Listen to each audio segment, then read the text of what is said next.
Bonjour Julie, Samuel, Pablo, bonjour tous les enfants qui me font le plaisir d'écouter les histoires de Palou. Je pense à un tout particulièrement à qui je vais dédicacer cette histoire. Une histoire qui se passe en Sardaigne. La Sardaigne, ça dépend de l'Italie. Et donc, je vais dédicacer cette histoire à Lorenzo, qui écoute depuis l'Italie. Vous vous souvenez, il y a 2 jours, on a parlé de la main de la sorcière. La sorcière, c'est un personnage qui n'existe pas, on le sait bien, mais qui fait un peu peur. Eh bien, on va parler d'un autre personnage qui fait peur, c'est l'ogre. L'ogre Baborco.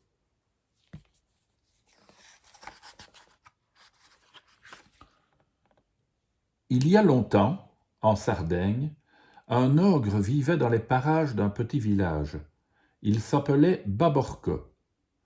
C'était un ogre énorme, et il dévorait tout sur son passage. Les parents tremblaient de peur pour leurs enfants. Un jour, de belle humeur, l'ogre dit aux gens du village : « Si vous m'apportez chaque jour un bon repas, de quoi remplir mon estomac, je ne toucherai plus à vos petits. Promis !»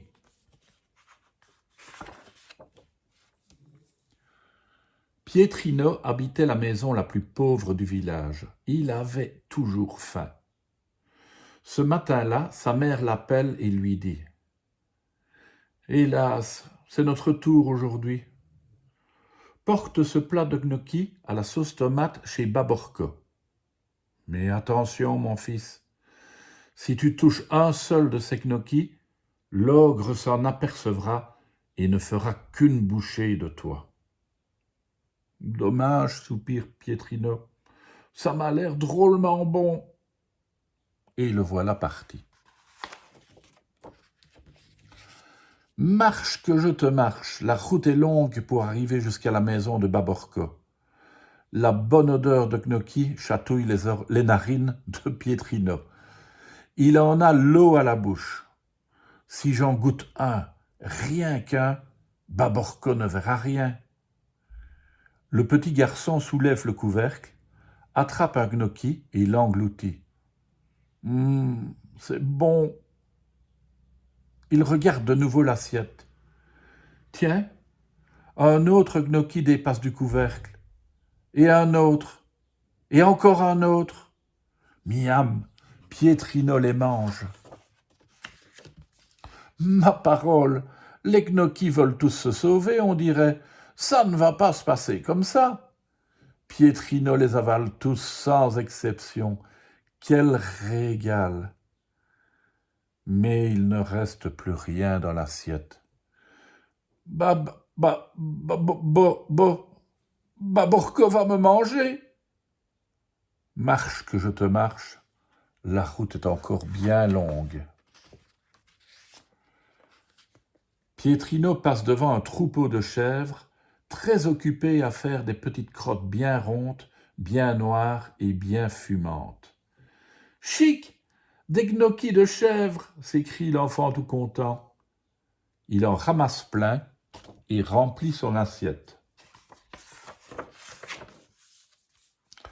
Marche que je te marche, le garçon arrive enfin à la maison de l'ogre. Toc toc toc, tu es là, Baborco ? C'est moi, Pietrino. Je t'apporte des gnocchis tout chauds. L'ogre ouvre sa porte. Merci, petit, mais entre donc.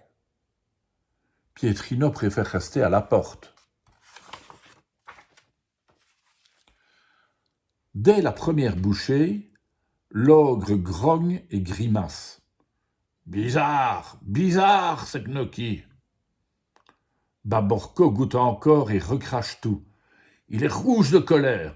Mais, c'est du caca que je mange là. Aussitôt, Pietrino s'enfuit à toutes jambes en direction du village. L'ogre lui crie : « Cours, Pietrino, cours autant que tu voudras. Cette nuit, tu ne m'échapperas pas. »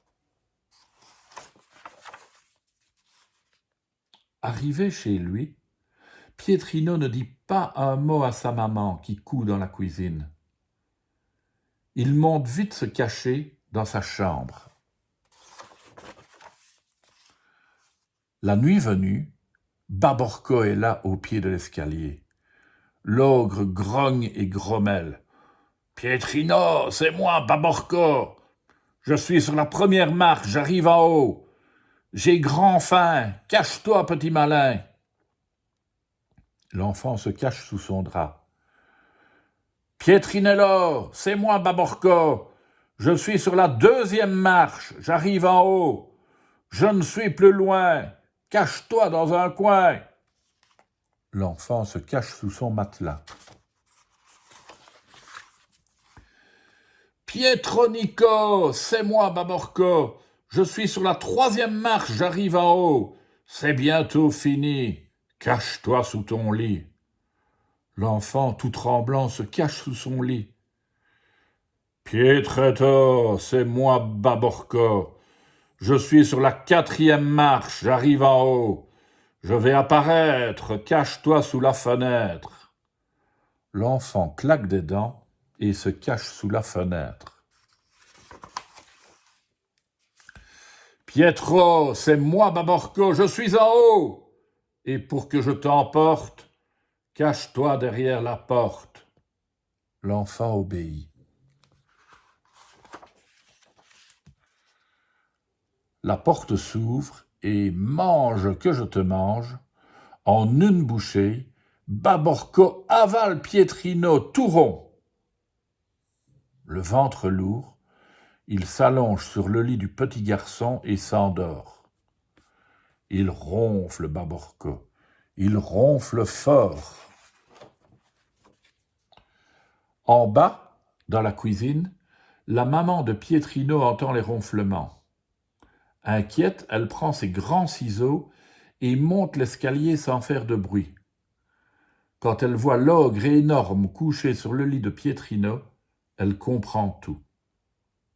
Elle s'approche et avec ses ciseaux, clic, clic, elle ouvre le ventre de Baborko.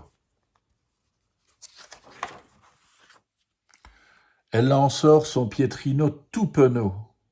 « Je te jure, maman, plus jamais je ne donnerai du caca de bique à Baborko. »« Mais si, crétino, répond sa maman. Prends le panier, et allez, oust, file me ramasser tout le crottin que tu trouveras. » Une heure plus tard, Pietrino est de retour avec un panier plein de crottes de bique.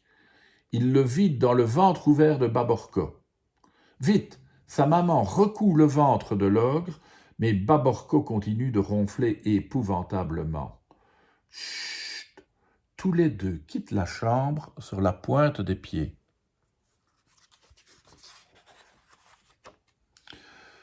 Beaucoup plus tard, Baborko se réveille avec un affreux mal de ventre. Il se lève, mais il peut à peine marcher. Badaboum, patatras, l'ogre dégringole l'escalier jusqu'en bas. Basta così, Baborko est mort, bon débarras.